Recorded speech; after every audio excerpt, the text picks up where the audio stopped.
हमने केजरीवाल पर वीडियो बनाई और गालियां खाई। हमने गांधी परिवार पर वीडियो बनाई, हमने गालियां खाई। हमने मायावती पर वीडियो बनाई, हमने गालियां खाई। हमने हिंदुओं पर वीडियो बनाई, हमने गालियां खाई। हमने मुसलमानों पर वीडियो बनाई, हमने गालियां खाई। अब तो गालियों की आदत सी हो गई है। तो अब हो जाइए तैयार फिर से, क्योंकि ये वीडियो कुछ लोगों के शरीर में घी का काम करेगी और कुछ लोगों के मिर्च का। पर हमारा काम है सच्चाई से आपको रूबरू करवाना। आज की इस वीडियो में हम आपको बताएंगे सत्ता पाने का काला राज, जो मोदी जी बहुत अच्छे से खेल गए। आज से ठीक 7.5 साल पहले हुआ सत्ता संघर्ष, क्या याद है आपको? उस संघर्ष में भाजपा पर कब्जा जमाने के लिए आडवाणी और मोदी के बीच एक युद्ध छिड़ा था। सुलह समझौता राजनाथ सिंह ने करवाया था। नितिन गडकरी ने भी महत्वपूर्ण भूमिका अदा की थी। दरअसल हुआ क्या था 7.5 साल पहले? तो चलिए हम आपको बताते हैं कि 7.5 साल पहले झगड़ा किस बात पर था।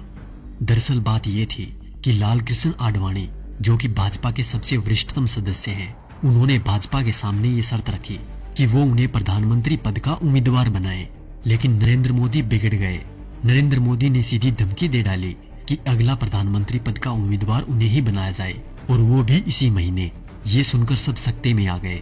खबर जैसे ही दिल्ली पहुंची, आनन फानन में भाजपा हाईकमान की मीटिंग हुई। नरेंद्र मोदी और आडवाणी दोनों के बीच सुलह करवाने का प्रयास हुआ और अंत में ये निर्णय लिया गया कि चुनाव लड़ने के लिए धन की व्यवस्था आडवाणी और मोदी में से जो भी करेगा, पार्टी उन्हें ही प्रधानमंत्री पद का उम्मीदवार बनाएगी। अपने 12 साल के गुजरात के शासन के दौरान नरेंद्र मोदी की मित्रता कुछ बड़े उद्योगपतियों के साथ थी, जबकि आडवाणी के साथ ये सुविधा नहीं थी। धन की व्यवस्था करने में नरेंद्र मोदी सफल रहे। अब उसके बाद घटनाक्रम धीरे धीरे बदलने लग गया।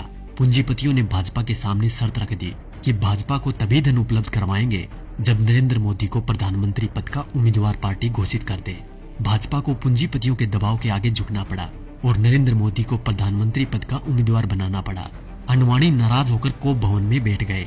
उसके बाद धीरे धीरे घटनाक्रम बदला। लोकसभा चुनाव प्रचार के दौरान मुकेश अंबानी ने देश में 22 चैनल खरीद लिए। इन चैनल को ये निर्देश था कि वो दिन रात मोदी का प्रचार करे, उनकी रैलियों के भाषण लाइव टेलीकास्ट करे और समस्त विपक्षी नेता यानी आज के विपक्षी नेताओं पर तंज कसने के लिए कहा गया। मायावती, अखिलेश, केजरीवाल, राहुल गांधी, सोनिया गांधी, लालू समेत तमाम नेताओं पर तंज कसने के लिए कहा गया। मीडिया ने ये काम बखूबी किया भी। तकरीबन 600 वेबसाइटों को मुकेश अंबानी ने खरीद लिया। नरेंद्र मोदी ने 400 रैलियां की थी। इन रैलियों का खर्चा अपने 67 पूंजीपति मित्रों के द्वारा उठाया गया।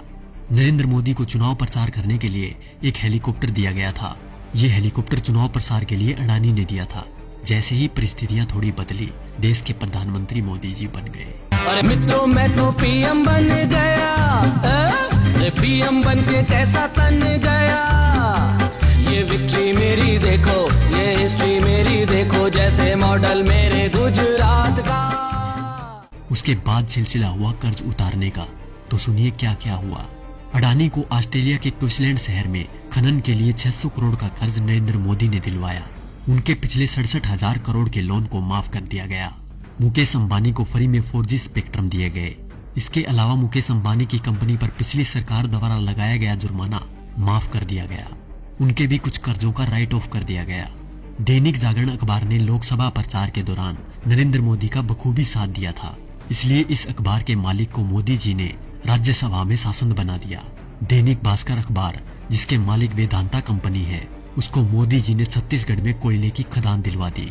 जी न्यूज, जिसने दिन रात नरेंद्र मोदी का प्रचार किया और आज भी कर रहा है, उसके मालिक सुभाष चंद्रा को भाजपा ने राज्यसभा सांसद बना दिया। और अब बात करें किसान और गरीब लोगों की, तो शायद उनके बारे में मुझे बोलने की जरूरत ही नहीं, क्योंकि सभी नेता कोई भी पार्टी का हो एक ही बात बोलता है, कर्ज माफ, लोगों को नौकरी और लड़कियों को सम्मान।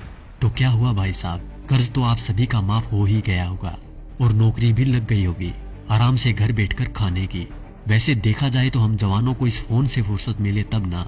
4G की लहर ऐसी आई है, हमारी आवाज तभी निकलती है जब टिकटॉक और PUBG बैन हो जाए। वैसे भी टिकटॉक के बैन होते ही अंबानी ने 5 बिलियन का ऑफर दे दिया टिकटॉक को कि हमें बेच दो, हम खरीद लेंगे। और रही बात PUBG मोबाइल गेम की, तो PUBG बैन होते ही खबर आई कि हम 4G गेम मैदान में उतार रहे हैं। अच्छी बात है, मेक इन इंडिया होना भी चाहिए, पर शायद अब इस गेम से युवा गलत दिशा में नहीं जाएंगे, क्योंकि इसको गंगा के जल से धोकर लॉन्च किया जाएगा। तो देखा दोस्तों, ये थी खबर। बाकी जो मीडिया दिन रात आपको दिखाता है वो तो सिर्फ उसका प्रचार है।